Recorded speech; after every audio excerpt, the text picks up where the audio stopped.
What's up, everybody? Welcome back to Between Two Tackles. I'm your host, Alex Spinelli, and alongside me, as always, is Ray Volo. Ray, my man, how are we feeling? Got the second episode of our summer scouting series. We got the edge rushers today. I'm excited to get this group going. This is a really fun group to watch. A lot of traits going around. This is also the second video for our YouTube channel, so make sure you go and subscribe and like all those videos at Between Two Tackles with the number 2. Gonna have a lot of good stuff for our summer scouting series up on that YouTube channel and everything moving forward. Ray, my man, how are we feeling? The edge rushers today. I'm excited. This was a fun group. I was telling you earlier, like really different. I feel like all these players in my top 5 are all like completely different types of players, which is interesting to see. It makes it a little bit more difficult, I think, to stack them, but it's a good group. It should be fun to look forward to, and also to look back at once the season plays out. Because I feel like they're going to be completely different, at least for me. I can only speak for myself. Yeah, 100%. Yeah, a lot of flavors to go around here. It was really fun watching these guys. It was like you turn on one guy, completely different to the guy I just previously watched. So it was interesting stacking these guys, and it made it really tough because I feel like the top 2 are kind of set in stone, but that group I had stacked from like 4 to like 9, it was like really traitsy, like high upside guys. So it was fun to stack this, but I'm curious to hear your rankings. And let's get right to it. We got top 5s going on, and then we'll touch on some guys outside of our top 5. So Ray, my friend, who you got at number 5? I'm going with a staple of summer scouting, JT Tuimoloau. He was, I think he was was number this year 3 in summer I think he was scouting? year 3 or 4 last year for summer scouting for me. So he's got a little took a step back, but he's got all the talent in the world. He's got to be on these top 5 lists in my opinion. This was a 5-star out of high school. I think he's a number 4 overall player from Washington. I think he was listed as a D tackle, if not mistaken. Made the transition to edge rusher once he got to Ohio State, and this guy has played I think 37 games so far in his college career. Really productive. Been a full-time starter the last 2 of those years. Back in 2022, he had 10 and a half tackles for a loss, 3.5 sacks. I think he had about 20 or so total pressures. And then this past year, I think he upped those numbers a little bit with 5 sacks, 7 tackles for a loss, and 37 total pressures. So about 11% pass rush win rate. So this is a guy who has flashed in certain games, like that one Penn State game, I want to say 2022. That was one of the best games. Both Penn State games. Yeah, but 2022 was just Bananaville. Yeah. He had the picks, the sacks. So this is a guy when he flashes and takes over, it really is something special. But you just want to hit that on a little bit more of a game in, game out basis. But some of his strengths. This is a guy. He's a 6'4", 271. He's listed at. He's a versatile player. I think in college he's really predominantly played edge, but this is someone I think in the NFL you can put on 10 to 15 pounds for him, and he can play inside as well on passing downs. He's refined in his pass rush repertoire. He's got a lot of moves. He has a nice bull rush, swim, constantly swiping his hands, and he has a really nice spin move that he pulls out on occasion that really gets tackles off balance. I mentioned his hands, I think, are probably the most active out of anyone in this class, maybe besides my number 1 guy possibly, but his hands are always working, chopping, violent hands, which I love to see. I think handwork in college, you don't see as much for edge rushers. I think it's a trait that you really need to develop in order to succeed at the NFL level. And this is a guy, I feel like in the only way I can compare is like baseball pitchers know how to pitch. I feel like this guy knows how to pass rush. He knows how to I think set up tackles like on a full game basis where he'll show a move earlier in the game, then he has a move off of that to really help get him the dub. So this is a guy I think he's really refined. I think as a true senior going into this year, this is a make or break year where if he can put up a nice 8-sack season, I think he's going to really cement himself as a first round lock. Some of the weaknesses, I mentioned he's 6'4", 271. He's kind of got a unique build for an edge rusher. I'm really curious to see how his length is, the arm length in particular. I mean, I'm assuming he'll be around that 33-inch mark, but he's not an overly long or overly athletic guy. He's really he's kind of just thick all around. I'm curious to see how it tests as well. Like I mentioned, he's not the most explosive guy on this list. He's probably the least athletic guy that we're going to talk about, at least that I'm going to talk about today. But with that, I mean, he has obviously his polished hands, which I think really make up for that. And that third, I want to see him cut down on his missed tackles. I think he did from this past year. I think he only had 3 missed tackles, if I'm not mistaken. But the year before, he had 8. I think in the run game, he just be a little inconsistent. I want to see him kind of lock in down in, down out, and really just round out his overall game. So this is a guy I think he's going to be a strong side end. I think he could probably play a 5 technique, but he's versatile. I think he's going to be a top 2 round pick in this upcoming draft, and he has potential to be a top 15 pick in this draft.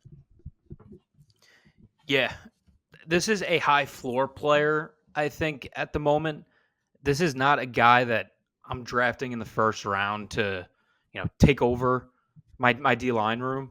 This is a guy that I bring in with other stable veterans, and he's going to be a rotation guy. He's at number 7 for me, and I really do think it's just because that upside is a little bit more limited than some of the other guys that I have. But I'll go through him. You did a really good job, obviously, being a big Ohio State fan. You've seen this guy from the start. First thing I wrote, you talked about that body type. I wrote interesting body type. He's tall. He's got that big barrel chest.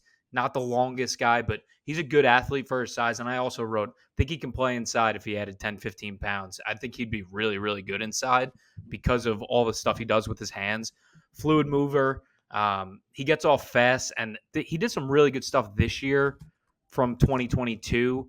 I thought he did a better job of getting skinny and slipping blocks too. I thought he was a little twitchier this past year, which I like to see. Extremely high football IQ. One of the best of this class.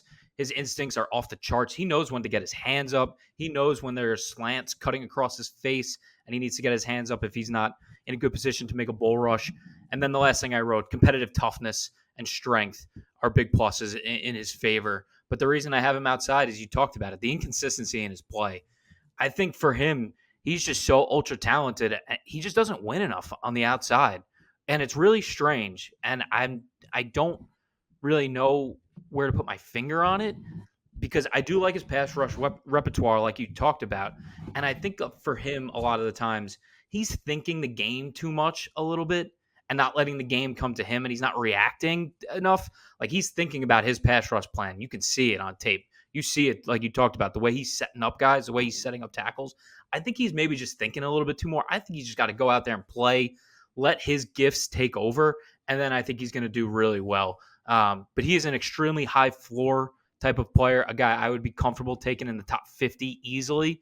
And then the last thing I just wrote, he's not the bendiest. He does take some looping angles when he takes the outside. But again, he is that like type of bigger body, type of power edge.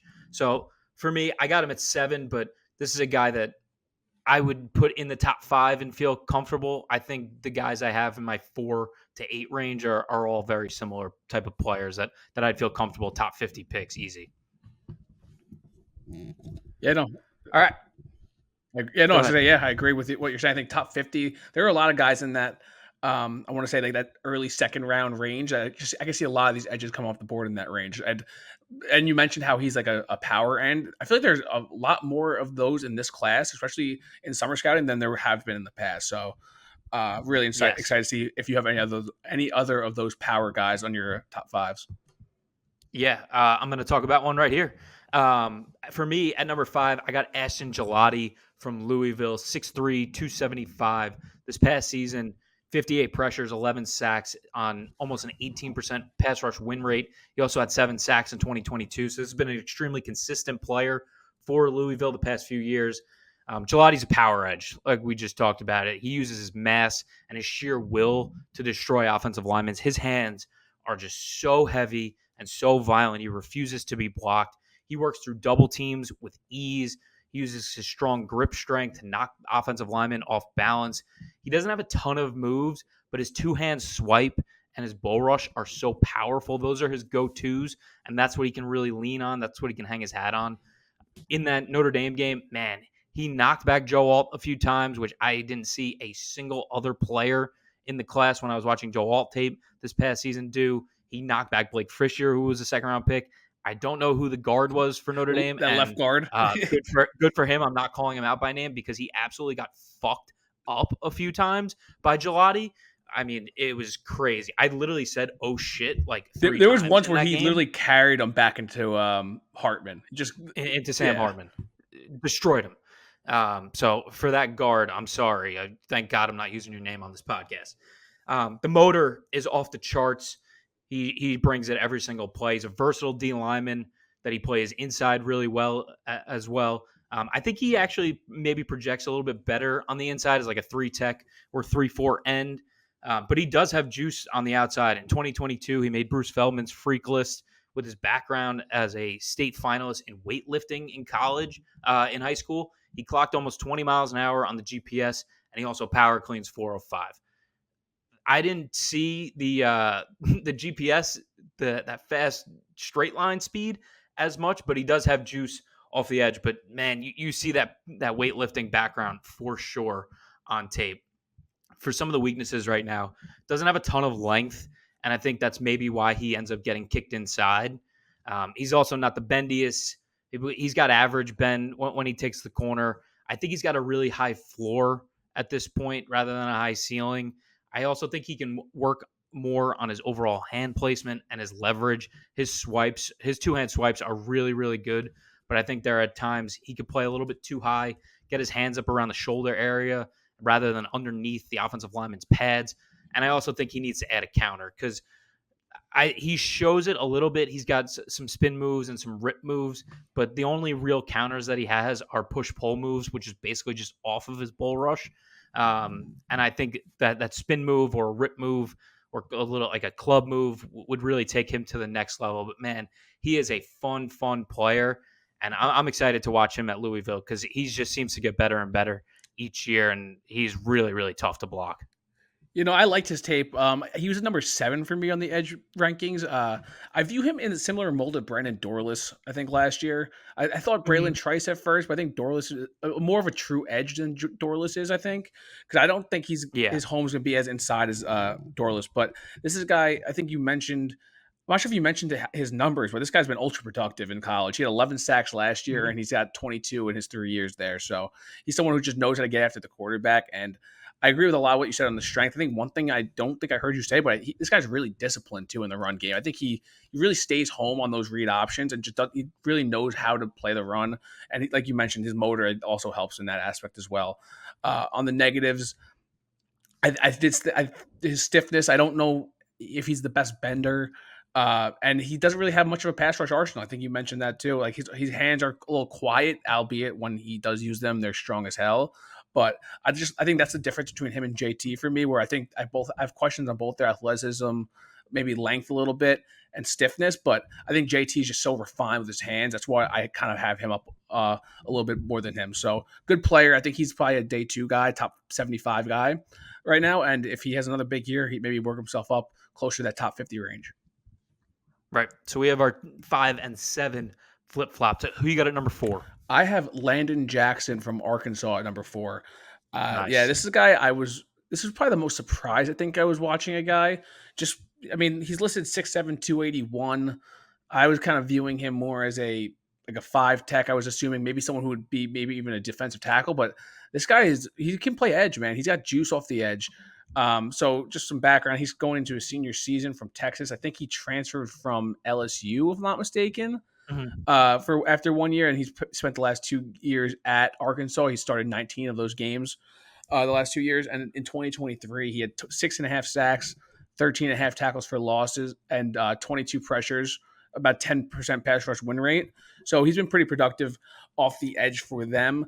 The thing that stood out for me is the juice that he has. He's someone who he has enough athleticism to really play the end and not give up too much speed. He attacks the outside shoulder way more than I thought he would. I thought he'd be kind of like a play through your chest sort of guy, but he loves going to the outside shoulder and do with a nice 2-hand swipe.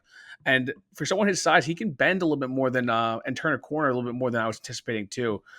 He likes attacking that outside, like I said, and just turning. He gets good depth on the top of his rush. And he is someone that he can kick inside if need be, I think, on pass rushing downs where he can rush from that 3 tech and just out athlete some of those interior offensive linemen, which I really do love. On the negative side, I think I really do want to see him add a little bit more to his arsenal. I mentioned that 2-hand swipe, and he shows a bull rush, but I'd like the inside counter for him to develop, I think, to really establish that outside rush that he really loves to go to. And then his pad levels gets a little high. I mean, he's 6'7", so I guess that's to be expected. But ironically, it really comes up. I feel like when he's rushing from the inside, when offensive linemen are kind of getting their hands on him a little bit quicker, he kind of just stands straight up, and I think he loses some of his power on that. So this is a guy. He kind of reminds me. Fuck, I don't want to say it, so I'm not going to say it. That's ridiculous. Say I was it. going to say Say gives you some JJ Watt, college JJ Watt vibes a little bit. oh, oh, yeah, maybe Yeah, don't I say mean, I'm it. not saying that's an actual comp, but he has a crazy motor. I think he's going to be someone who another one, just a power end. He can play 4-3 end, kick inside on obvious passing downs, but I think his home is going to be the 4-3 defensive end. I think he'll thrive in that. I'm curious to see how the NFL views him, just being a little bit older and kind of being a different type of player. But I think he can be a top 50 pick in this draft. Yeah, I agree. I was extremely surprised, like you were. I have Landon Jackson at 6, so just outside my top 5. I mean, what an imposing player to go up against. He's absolutely He also massive. looks like a maniac. He has that He Ryan does. Shazier look going, but like almost like a serial killer version of him. I would not want to block him any day of the week. Yeah, it's funny too because I don't really remember watching him too much last year, but I do remember, I don't know if you remember this, when he was coming out of high school and he was at one of those camps and he was going through drills. Remember he was hitting the bags and he was just like slapping them. In a high I'll school, send you that video later. Yeah, I don't. it's really bad. And when I first watched him, I was like, that's who this is? I was like, holy shit. One, he looks completely different because he's humongous now. Um, but two, he looked like an actual player now. So I was like, wow, he really like escaped that video for me. But yeah, a massive imposing edge. You said it. That first step quickness, I was really surprised by how quick he was off the line of scrimmage, and he can really chase down ball carriers when he's got a full head of steam. When he's running in a straight line, he is so fast, which I was extremely, extremely surprised by. I don't think he touched on his run defense at all, but I think I was more impressed by how good he was against the run than what he did rushing the passer. I mean, he uses his length so well against the run. He long arms guys. He doesn't anchor down much. Granted, he's a massive human being. Maybe he doesn't have to as much, but he uses his length so well to hold offensive linemen off and play multiple gaps versus the run. He did an outstanding job this past season. He had 23 run stops, which was top 20 for guys coming back. Extremely disciplined in playing his gaps. He sets a very hard edge. I was extremely impressed by what he did versus the run. The reason I have him outside was natural leverage issues. Obviously, he's 6'7". It's hard to just get down. I think he can get pushed off of spots because of that. Offensive lineman can just get in his chest and underneath him. Just a little stiff moving laterally. We keep mentioning it. He's 6'7", 280. He's not going to be the most nimble guy. So I think for him, trying to counter inside is tough for him.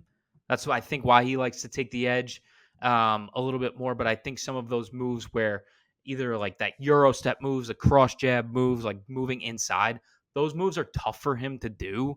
So I think that's why I have him outside. And then just want to see him also, like JT, play a little bit more consistent. This past season, he had 6.5 sacks, and 3.5 sacks were against Alabama.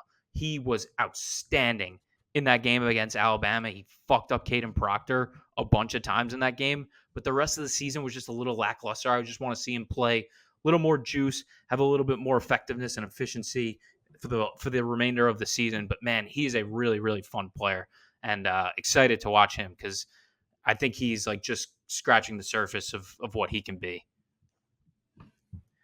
All right, I'll go to my number 4 here. Talking about mainstays on summer scouting, I got Princely Umanmielen, originally from Florida. He is now at Ole Miss. Go chase that bag, son. Go get it. 6'5", 255 this past season, had 45 pressures, 7 sacks on a 21.1% pass rush win rate. He had a big step up in his pass rush win rate this year, which I really wanted to see last year in summer scouting. I'll go through my strengths now. Princely, a long, rangy edge with a massive wingspan and a explosive, quick first step. He gets off the ball with long strides and routinely threatens the outside.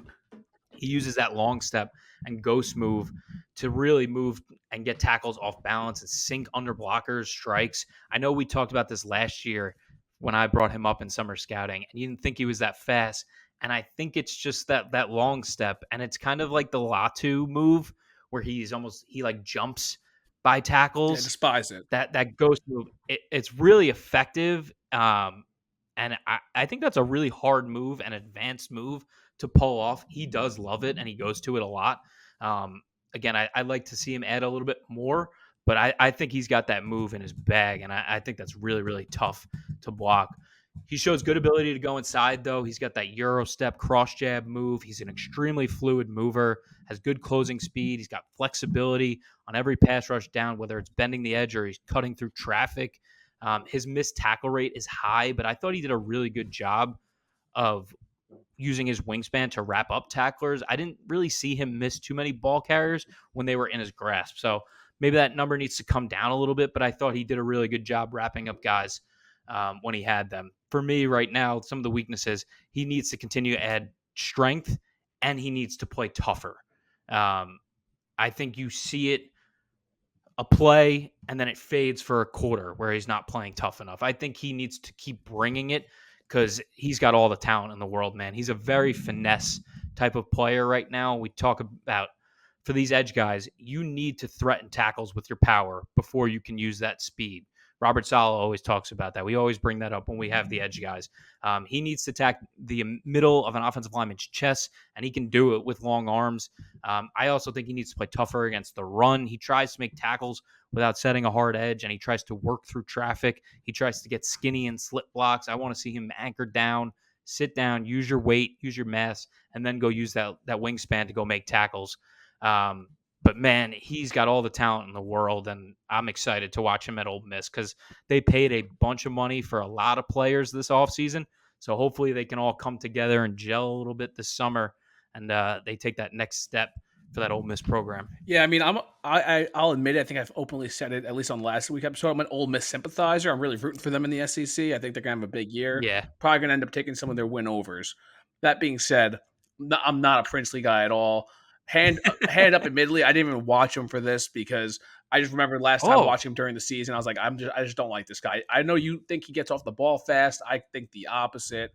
I know he's a big, tall, long guy, and I think he kind of plays soft. He doesn't really have that down in and down out intensity that I really like, and he just doesn't seem like a player for me. So I will end up watching him obviously before the actual draft. Hopefully, maybe an Ole Miss change scenery will help him out and give him more ambition and just kind of like more fire under him. But I just couldn't do it. I wanted to go with the unknown guys as opposed to Princely. I was just out on them. That's fair. It's funny too because I see like that he doesn't play tough enough, but then I was reading about him. Well, one, Florida, he was the leader of that defense last year. They all talked about it. What a leader he wore was. that number one, right? That's yeah. Well, it was self-proclaimed number one. I remember reading that last year. He gave himself that one jersey. Well, that's so it was like a thing. That's kind of whack. but this Ole Miss roster and all the coaches are talking him up again. So I'm waiting for a breakout, man. I think he broke out in quotes last year, but I'm waiting for this 10 sack season to come this year, and I think he's got a good shot at doing it. I think he's playing with better players. They got Walter Nolan on the inside. Didn't they get another edge too, if I'm not mistaken? Or did he end up going somewhere else? I feel like they had he may have ended up going somewhere else. I thought they were in for Tyler Barron. Yes, and then he ended up going to that's Miami. That's who it was. But he is playing with better players now on that defensive line. Dylan, don't kill me for that. But I think the breakout is going to happen this year. So I'm going to be early on it. All right. Take your swings, man. Take your swings. I was early last year. All right. Let's go to number 3. Who you got at number 3? So this is a little bit more of a projection, but I'm going with your boy, Abdul Carter. True junior. I also have him at 3. Yeah. True junior from Penn State. 4-star recruit. He wasn't actually ranked by ESPN, which is pretty surprising, but he started 19 of 26 games in the 2 years he's been there, but he's been primarily an off-the-ball linebacker. I mean, Sauce, you can attest to that. But last year he had 4.5 sacks, 5.5 tackles for a loss, and 28 total pressures on 112 pass rush snaps, which is kind of crazy. It's like a 25% pass rush win rate. But I think about 100 snaps came from rushing off the edge as a true edge rusher. So this is Mhm. really projection. He hasn't really done it full time, but this is a guy. He has the size and athleticism that you really look for and covet in an edge rusher. I think he can be someone who can stand up or rush with his hand in the dirt in like a 4-3 defense, and mainly because he is so tough. I was so stunned watching this guy play the game of football because the way he hits people, it looks like he's trying to hurt everyone every time he tackles them. It's very impressive. He's like an old school off ball linebacker, but with the athleticism of a freak edge. So I think that's really what's going to help him make this transition easy. I think he's going to have a breakout season. His body control and just ability to shoot gaps, get skinny, and also bend the corner, I really do love. And he didn't really work much as a pass rusher, as I mentioned. And his like approach isn't as refined, but he flashes really strong hands when it comes to taking on blocks in the run game as an off-ball linebacker. I do think that will translate and help him win as a pass rusher off the edge. The negatives, I mentioned the limited experience and just the fact that he has no real pass rush plan. I think that's tough. And then I think he needs to get tougher taking on blocks and setting a hard edge in the run game. I mentioned he was good getting off blocks as an off-ball linebacker, but when he was rushing off the edge, when he was only asked to do it really when he was getting at the quarterback. So just showing the ability that he can play in the run game, get gritty, and just go set the edge in the run game. I think it's going to be massive for him. So this is a guy I think he's got all the talent in the world. I mean, we saw what Micah Parsons did when he transitioned to an edge rusher in the NFL. I think they're kind of hoping to get that kind of same thing and just catch lightning in a bottle here. Yeah, I'm going to start with that point first. This is not Micah Parsons. I want to make that clear to everybody. This is not Micah Parsons. Micah Parsons is a one-of-one generational type of player. And two, I also think Micah was set up more to be productive as an edge rusher in the NFL. Micah was an edge rusher in high school, and they converted him to be a linebacker in college because they didn't have anybody to play that Mike linebacker position. Abdul Carter is a linebacker first who is now transitioning to be an edge. So that is a big difference between what you think you're getting if people are like, oh, this is Micah Parsons. This is not Micah Parsons. But I am so fucking excited to watch Abdul Carter come off the edge, man. He was so efficient as a blitzer last year in that Manny Diaz defense. I mean, Manny Diaz knows how to scheme it up almost better than anybody, honestly, in the country. But he was so efficient last year. Just a unique blend of size, speed, and power at the position. An extremely fluid mover for his size. He's also beefing up big time right now. He was 235 last year at his playing weight. They said he's up to 259 right now. So he's put on a ton of weight to make this full-time transition to edge. Just an explosive first step that can really put offensive linemen on their heels. He's got true knockback power. He's got a good long arm and a rip move. Extremely disciplined with his eyes and the way that he plays against the run. An extremely high football IQ, knowing how offenses want to attack him. Now, this is all new to Carter, like we're talking about. He's going to have to get used to playing with his hand in the dirt. Technique and hand fighting is so different coming from a blitzer position than playing the edge. Playing the run now, where he has to anchor down on the edge, where he's not seeing it, the play develop in front of him playing linebacker, is going to be a big adjustment for him. And I'm just really curious to see what new defensive coordinator Tom Allen and Deion Barnes, their defensive line coach, have in plan for him. I'm curious to see how much they bring him back and play linebacker, or if he's really just going to be a full-time edge, because they do have a lot of guys that they rotate in. I think it'll probably be like a 60-40 split. If I had to guess that he's playing edge to linebacker, that 60-40 split.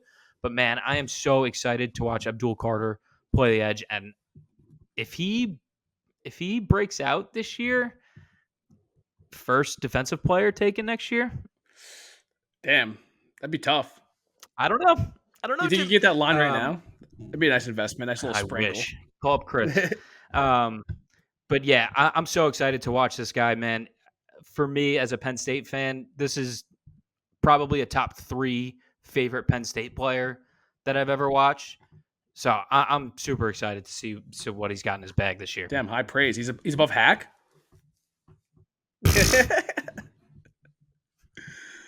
Brother Hack didn't make the list. God. That list is tough though. Saquon's 1. Dude, Jair Brown might be 2 for me I love me some Jair over Brown. Micah. And I like Abdul Carter more than I liked Micah in college. I respect the integrity. Yeah. All right. I'm assuming we have the same. Well, we probably have the same top 3 guys. I'm assuming we have the same top 2 guys. Curious what order you got. Who you got at number 2? I got James Pierce at 2.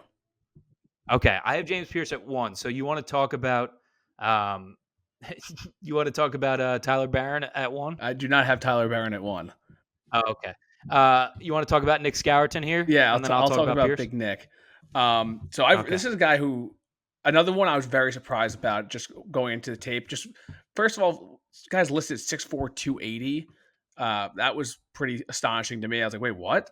And then when you turn on the tape, he got like a little sawed off type of vibe to him. Like he's got a little bit shorter arms, but he is so goddamn thick. He's legit a man's man. This edge rusher. But he's a true junior from Texas. He was a top 100 player, I think, according to Rivals. He was a high school basketball player too, so he's kind of an all around athlete. In this last year, he really broke out for Purdue. He's actually now transferring to Texas A&M, so I might as well say that first. But he had 10 sacks, 15 tackles for a loss, 42 total pressures with about a 16% pass rush win rate, and he played 700 total snaps. So 263 of those were pass rush snaps. So this is a guy who can play it all. He's going to come in from day one and be a 3-down player. He's got the size, the frame, the toughness, and just the absolute violence in order to hold up on all 3 downs, which I love to see. And that's the first thing that came to my head when I watched him, was just violence. Even everything he does, it looks like he's like hurting the ground when he's running. He gets a really explosive first step, and that spin move he throws out is really impressive to me. This guy has the athleticism required to play the position. I think he can play both a stand-up edge rusher or put his hand in the dirt. He's not someone, despite this 280-pound weight, which I'm not sure if that's going to be the most accurate, but this isn't a guy who's going to be kicking inside. I don't think this is a true edge rusher. I think he's better standing up. Yeah, I think he's I think he's like a 3-4 outside linebacker. To be completely honest, I have a couple comps for him too after this, but his repertoire for a young player is impressive. That I mentioned that spin move, but his speed to power is also just incredible. I think that's probably his number 2 move. This is a guy I think just the absolute havoc that he wrecked at Purdue. I think going to Texas A&M this year and joining an already talented front, I think this guy's is made to break out in the SEC. I think this is going to be massive for his draft stock and everything. Some of the weaknesses, I guess I mentioned it, his length. He kind of has that sawed off look to him. I think he should be fine. I didn't realize he was 6'4" listed at, so I'm assuming his arms will be good enough, but he does look a little bit different. I think probably just because he's so beefed up. And then the other negative, I think, just in the run game and just taking on pullers in particular. I feel like a lot of time he kind of just tries to drop his shoulder and just hit the shit out of people. It's nitpicky, but I would like to see him keep his head up and try to be a little bit more disciplined and play within himself in the run game. But this is a guy who just his active hands and just violent nature off the edge is something I love. It's reminiscent of Jared Verse a little bit in that regard. But as a player, he has that James Harrison type. I feel like that's his role in the NFL, is just a stand-up edge and just be an absolute enforcer on a defense. So I love this guy. I think he's going to be a first-round pick next year, and I'm just really curious to see how he handles his SEC slate.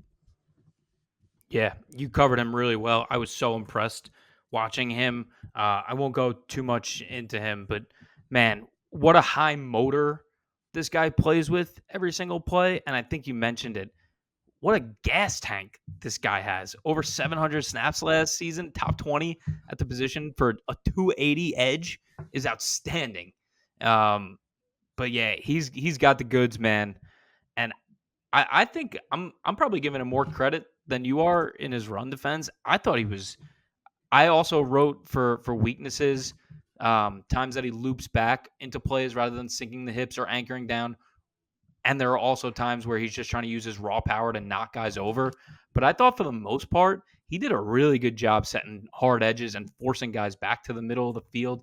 He had an 8.2 stop rate versus the run, top 10 of returning players with run stops with 25. I mean, just the sheer volume of snaps that he played, he's going to be up there with those numbers. But I thought he did a really good job against the run, man. He's not the bendiest, but fuck, man, this guy's got juice, and he brings it, man. He's so fun and really refined with his hands. I'm so excited to watch him at Texas A&M, this Mike Elko defense, because I think Mike Elko is going to have some stuff for him this year. I mean, you saw what he got out of like Dwayne Carter playing on the inside. I think Mike Elko is going to bring some good stuff for him. Yeah, that's a good point. All right. Let's talk about James Pierce Jr. out of Tennessee. He's my number one this past season. 52 pressures, 9.5 sacks on a 21.8% pass rush win rate. For runs, he only had a 6.3 stop rate against the run, but his average depth of tackle was minus 0.4 yards. So when he was making plays behind the line, so when he was getting stops in the run game, he was making stops behind the line of scrimmage, which a home run type player in the run game. But man, we got to talk about this guy's pass rush ability because it's something else. His movement skills are just incredible. 6'5", 242. He looks like the running back, the way he fits through gaps and the way he's able to find space. He has an elite motor and excellent straight line speed when he's in pursuit of quarterbacks and ball carriers. He's got extremely long arms, and he's got underrated pop in his hands because he generates so much force when he's moving forward. He's just so fast when he's got a full head of steam. He can really threaten tackles on the outside with his speed and bend, but he also possesses great ankle flexion with his crossover move to the inside. That move is just absolutely deadly when he gives a guy one step to the outside and then he brings it inside. He goes untouched a lot of times, which is just so impressive. He's also shown the ability to drop back in coverage, just showing what a freaky athlete this guy is. Kind of like a Dallas Turner type of player, maybe with a little bit more size in terms of height and arm length. For weaknesses right now, I just think he needs to get stronger. I think that's the big thing for him, especially against the run. He can get washed out. He's got a wiry frame. He's a tall guy.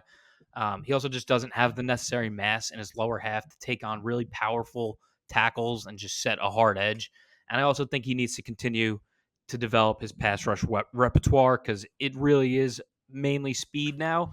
I do think he shows some good, rip moves, inside moves, but I think once he puts this all together, man, he is going to be so hard to block, and he is just going to have an outstanding season at Tennessee again. Yeah, no, you did really well touching on him. I love this guy. I think you mentioned his natural movement ability is rare. It's kind of looks like a wide receiver out there, just the way he's able to just move. He glides on the field, and to go with that, his ability to convert speed to power is something else. Especially just considering he's got that lean frame, he does a good job of getting leverage with his long arms. He has like this. He just has this inside long arm that he uses, and he attacks half the body well. I think that's really what it is. It's just leverage and attacking half the body. And he drives people back. I think the one guy who I really saw him like absolutely swallow him was J.C. Latham. I think that's really kind of was the difference between him being 1 and 2 with me. But again, that was my number one offensive tackle in the draft last year. He was the number 7 overall pick, so it's really hard to knock him too much on that. Yeah. But this is a guy his pass rush, when he puts it all together, dude, this guy is going to be scary off the edge. He's obviously got to put on a little bit more weight. I think he's listed at 242 right now, but he's got absolutely no ass on him. If you're going to be playing edge in the NFL, you gotta be able to get a little bit more of a shelf there. You know what I'm saying? He's got to be able to set the edge. And right now, I don't think that's part of his game, but his ability and projection as a pure pass rusher. I think you mentioned Dallas Turner, which is a really good comp, but he's Dallas Turner, who's a better mover. But the one thing that we both said about Dallas Turner was his ability to play the run was so advanced for where he was. And I just don't think Pierce has that in him right now. But after this year, I think he's someone who will be probably right in the conversation for that edge one. And teams are going to be lining up to get him in the first round of the draft. Yeah, he's awesome. It was really tight between him and Scourton for me. I just think his upside is a little bit higher with those movement skills, and that's why I have him at 1. But 2 extremely, extremely good players that I think could easily be top 10 picks come next April. So it'd be really fun to watch them this season. Let's go 5 through 1 through 5, however you want to do it, and then we'll touch on some guys outside our top 5. We'll go 1 to 5. Nick Scourton at 1. Currently with Texas A&M, James Pierce from Tennessee at 2, Abdul Carter from Penn State at 3, Landon Jackson from Arkansas at 4, and JT Tuimoloau from Ohio State at 5. Nice. So I had James Pierce Jr. out of Tennessee at 1, Nick Scourton from Texas A&M at 2, Abdul Carter from Penn State at 3, Princely Umanmielen at Ole Miss now at 4, and then Ashton Gillotte from Louisville at 5. Who are some guys outside your top 5 that you want to talk about? So for me, I'm going to start with Jordan Birch from Oregon. He was actually a 5-star recruit who went to South Carolina for his first 3 seasons, and he spent last year with Oregon. Started 13 of 14 games with them. He had 3 sacks, 7.5 tackles for a loss, and 27 pressures. This guy is 6'6", 290, so another just freakish-sized human being playing edge rusher. I think this guy, as opposed to some of the others we talked about who were a little bit on the bigger side, I think he's more of a true like 5 tech on like a 3-down team. He can probably even play as a defensive tackle on most downs, so he's kind of a tweener in that sense. But just his raw size and athleticism and just his ability to run through any man's chest is just going to be really intriguing to some teams. I saw some like Travon Walker type of comps, assuming that 290 is a little bit inflated just because of his just freakish gifts. So I think this is a guy who's going to be so intriguing to teams on day 2 just to try to coach him up. But I'm curious to see how he does in his second year with this Dan Lanning defense because that guy knows how to coach a defense. So I'm hoping to see a big jump for him. And then the second guy is Patrick Payton, the edge from Florida State. He's 6'5", 235, so the exact opposite. He's a very lean edge rusher who relies on his first step quickness and bend to win off the edge. He's someone who I want to see put on a little bit more weight. And this Florida State program has done such a good job recently of just developing their edge talent. And just I feel like they're always so refined with their hand usage. And Patrick Payton, I don't think has that ability yet with his hands. So I really want to see him kind of just refine that approach, get a little bit more of a pass rush arsenal, and really just hone in on his raw athletic tools and just really maximize his talent. So those are the 2 guys outside of my top 5. Yeah, I didn't watch Birch, but I know that was a guy that you said was interesting and possibly could kick inside. So I'll have to watch him after this. Peyton was really interesting, man. I mean, he is so gangly with his arms. I mean, he had, I think, 10 batted passes this past season, which was 5 more than number 2, which is just outstanding with those long arms. But yeah, he needs. We talked about Pierce needing some weight in his ass. Peyton needs weight in his ass big time. That guy needs to add like 15 pounds just in his legs and his ass. But yeah, he's a fun one. And like you said, that Florida State team has done so well with those edge rushers the past few years. I got a few guys here. I got 3 guys that I want to touch on. First one is Mykel Williams out of Georgia. This past season had 26 pressures, 4.5 sacks with an 11.5 pass rush win rate. I mean, this guy was a top 10 recruit out of the 2022 class. He was hyped up big time. I mean, this is an edge built in a lab. He's got elite athleticism and size for an edge player, and he fires off the snap. He's got twitch. He's got bend. He's got pop in his hands.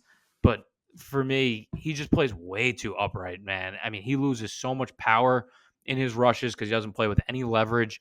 He needs to work with his hands more. He's really just win with athleticism right now. I mean, he'll engage blockers without even touching them, and then he'll just get caught in their chest, and he doesn't know how to move after that. So I want to see some more growth from him because he's got all the upside in the world. I mean, there were some way too early mock drafts that had him in the top 5. Yeah, so I saw him a lot. That is a massive, massive projection for the type of player he is. And honestly, there are like 7 guys that I would probably pick over him right now if we're doing way too early mock drafts. But he's got all the raw tools to be an outstanding player. They played him over the tackle a lot too, which I don't love. Once they get him out to a wide 9, his game should grow a little bit. So he's one. I got another Penn State guy on my list, Dani Dennis Sutton.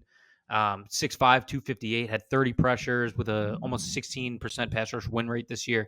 He's just like a ball of clay right now, man. He's got burst, he's got twitch, he shows some power, but there are just so many inconsistencies in his play right now with technical issues with his hand placement and his leverage. But there are other times where he looks unstoppable and he shows counter spins and rip moves. So just the consistency on play to play, down to down has got to come along for him.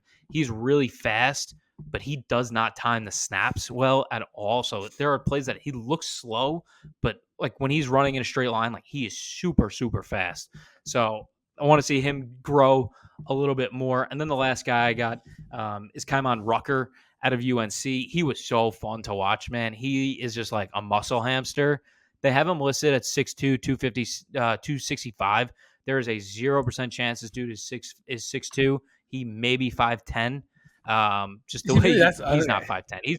He's probably closer to 6 foot, 6'1", and he's probably like 255.